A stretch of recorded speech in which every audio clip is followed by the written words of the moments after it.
پاکستان کی سیاست it's never boring کہا جاتا ہے. ہر تھوڑے عرصے کے بعد اس میں کوئی نہ کوئی غلغلہ مچتا ہے, کوئی نہ کوئی چیز ایسی ہوتی ہے جس کو دیکھ کے لوگ اندازے لگانا شروع کر دیتے ہیں کہ یہ حکومت جانے والی ہے یا کوئی اور آنے والا ہے. اچھا, اس میں امیزنگ بات یہ ہے کہ جب پچھلے دنوں بجٹ آیا نا, تو میں نے آپ کے سامنے یہ کوشچن رکھا اور میں نے آپ سے پوچھا کہ کہا جا رہا ہے کیبنٹ میں چینجز آ رہی ہیں, محسن نقوی صاحب ادھر جا رہے ہیں, وہ ادھر آ رہے ہیں, اسحاق ڈار صاحب ادھر جا رہے ہیں, اورنگزیب صاحب گھر جا رہے ہیں. یہ وہ میں نے آپ کے سامنے کوشچن رکھا, آپ نے سب کچھ اکٹھا بند کر دیا ایک ڈھکن کے اندر, اور آپ نے کہا کہ 1-1.5 مہینے میں تک ایسا کچھ نہیں ہونے والا. یہ اسپیکولیشنس ہیں, بٹ میں اب اپنی تھیوری میں جان ڈالنے لگی ہوں. اب 1-1.5 مہینے میں سے کتنا دیر رہے 2 ہفتے ہو گئے ہوں گے, زیادہ ہو گئے نا.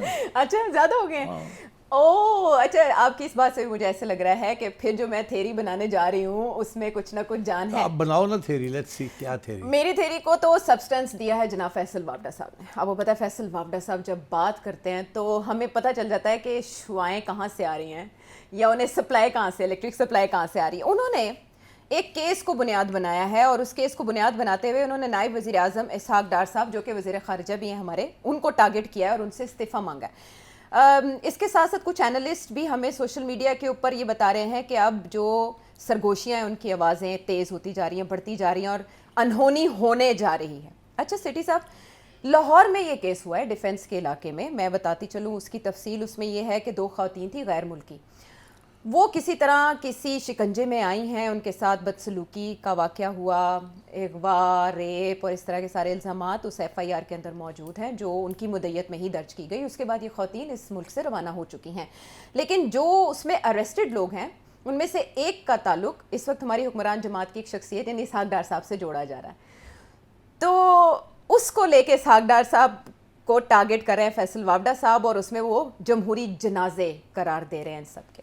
سو مائی کوشچن از, یہ جو کیس بنا ہے یہ بھی آنے والے دنوں میں بنیاد ثابت ہوگا حکمران جماعت کے خلاف. دیکھیے پہلے تو یہ دیکھنا چاہیے کہ ہوا کیا ہے, پھر اس کے بعد فیصلہ یہ کرنا چاہیے کہ کیوں ہوا اور کیسے ہوا اور اس کے پیچھے کون ہے. اچھا, تو ہوا تو یہ ہے کہ جو رپورٹنگ ہو رہی ہے, مجھے حقیقت کا نہیں پتہ, جو رپورٹنگ ہوئی ہے کھلی رپورٹنگ ہوئی ہے اس کے اوپر, وہ یہ کہ رضا ڈار صاحب جو کہ نواسے ہیں اسحاق ڈار صاحب کے, جی رپورٹڈلی وہ سنگاپور میں ان کی ملاقات ہوئی یہ 2 خواتین کے ساتھ. جی, انہوں نے ان کو دعوت دی اور کہ پاکستان آپ آئیں.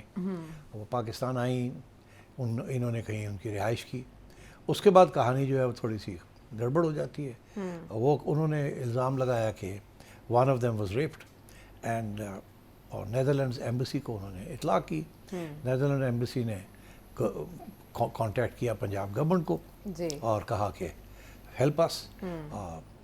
ایس ایچ او صاحب کو کہیں سے آرڈر آیا کہ آپ فوراً جائیں اور میڈیکل رپورٹ کروائیں. اچھا, ان دونوں خاتون کی. تو وہ گئے کسی میجسٹریٹ کے پاس اجازت لینے کے لیے, کیونکہ ان کی ضروری ہوتی ہے. جی, تو میجسٹریٹ ناراض ہو گئے, انہوں نے کہا کہ یہ کوئی وقت ہے صبح 3 بجے 2 بجے آنے کا, چلو دفعہ ہو جاؤ, کل دیکھیں گے کیا ہے. اچھا, ایس ایچ او صاحب چلے گئے واپس. اس کے بعد ایس ایچ او صاحب کو سسپینڈ کر دیا گیا کہ کیوں آپ گئے, کیوں آپ نے ایسے کیا وغیرہ وغیرہ. اور جج صاحب سے معذرت کی کہ سوری, ڈی اے جی صاحب نے. یہ کہانی ہے. اب اس پہ ہو سکتا ہے بہت سے غلط فہمیاں بھی ہو یا غلط رپورٹنگ بھی ہوئی ہو, مگر یہاں تک تو بات سمجھ آ رہی. اس کے بعد واڈا صاحب نے الزام لگا دیے. انہوں نے ڈار صاحب کو, اسحاق ڈار صاحب کو کی ذمہ داری لگائی ہے, حالانکہ ڈار صاحب کی کوئی ذمہ داری بنتی نہیں ہے. یہ کیسے, ہر بندہ اپنے نواسی اور اپنے چوتھے محلے کے رشتہ داروں کی ذمہ داری نہیں لے سکتا. سو اینی وے, تو اب اس میں 2 باتیں جو مجھے سمجھ آئیں.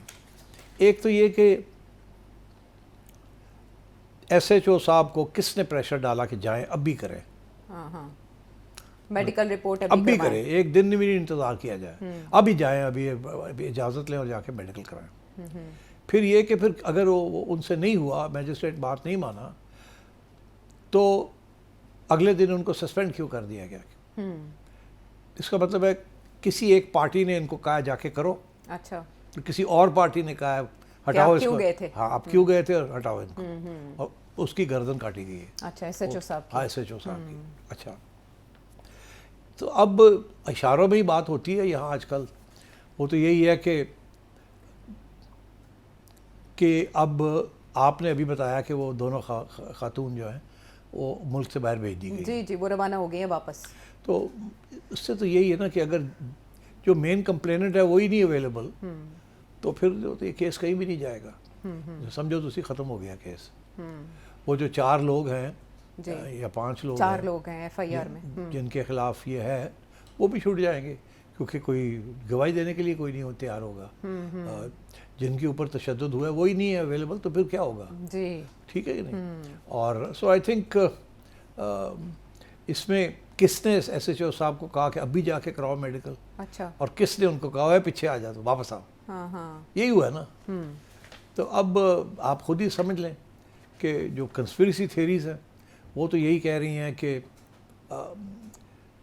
بھیجنے والے ایس ایچ او صاحب کو کوئی اور ادارے تھے اور ان کو واپس بلانے میں کوئی اور ادارے تھے, اور اس قسم کی سچویشن ہے.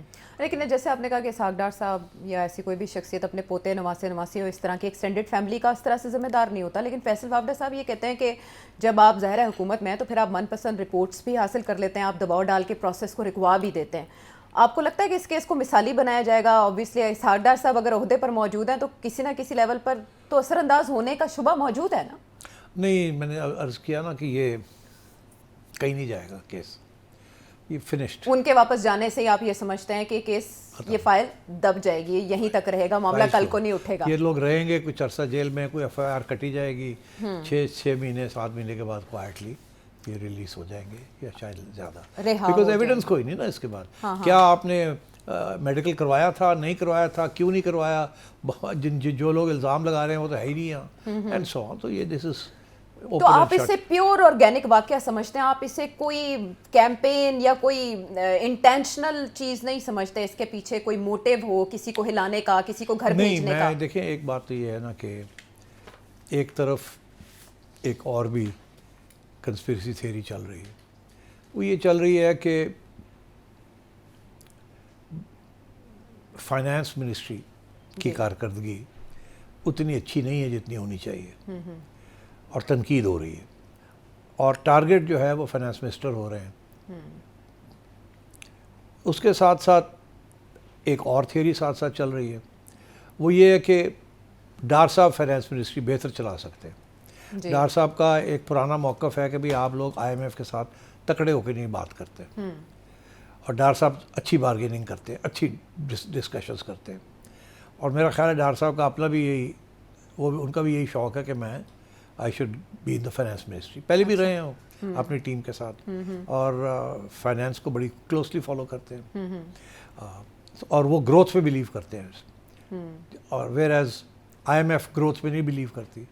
اور اورنگزیب صاحب اس وقت آئی ایم ایف کے ساتھ جو نیگوسیشنز ہوئی ہیں اس سے زیادہ تر تو آئی ایم ایف کی باتیں مان لی ہیں. ڈار صاحب کا کہنا یہ ہے, جو امپریشن ہے کہ ڈار صاحب یہ سمجھتے ہیں کہ اگر وہ بیٹھے ہوتے تو انہوں نے اتنی ہارڈ بارگیننگ کرنی تھی تاکہ عوام کے اوپر اتنا بوجھ نہ پڑتا آئی ایم ایف کے پروگرام کا. اور آپ کو پتہ ہے نواز شریف صاحب اور ڈار صاحب بڑے قریب بھی ایک دوسرے کے, اور نواز شریف صاحب کا بھی یہی موقف ہے کہ عوام کے اوپر بوجھ نہیں پڑنا چاہیے, آئی ایم ایف سے اور کنسیشنز لینی چاہیے. مگر فائنانس منسٹری نے زیادہ کنسیشنز نہیں لی, تھوڑی بہت لی, زیادہ نہیں لی. تو یہ بھی ادھر ایک اور بات چل رہی ہے کہ ڈار صاحب شاید فائنانس منسٹری لینا چاہتے ہیں اور فارن آفس چھوڑنا چاہتے ہیں. ٹھیک جی, اور فارن آفس محسن نقوی صاحب آنا, اور فارن آفس میں محسن نقوی صاحب کو بھیجنا چاہتی ہے, یہ بھی ساتھ ساتھ چل رہی ہے. تو اب کب ہوگا یہ ہوگا نہیں ہوگا, کیا ہوگا کیا نہیں ہوگا, آئی کانٹ سے. بٹ اس پہ کوئی شک نہیں ہے کہ ایک ڈیفینیٹلی ایک گروپ ہے گورنمنٹ کے اندر جو کہ اورنگزیب صاحب فائنانس منسٹر کے خلاف سٹوریز لگوانے کی کوشش کر رہا ہے. آپ سمجھیں جی. تو اب تو آگے جا کے دیکھتے ہیں کیا ہوتا ہے کیا نہیں ہوتا.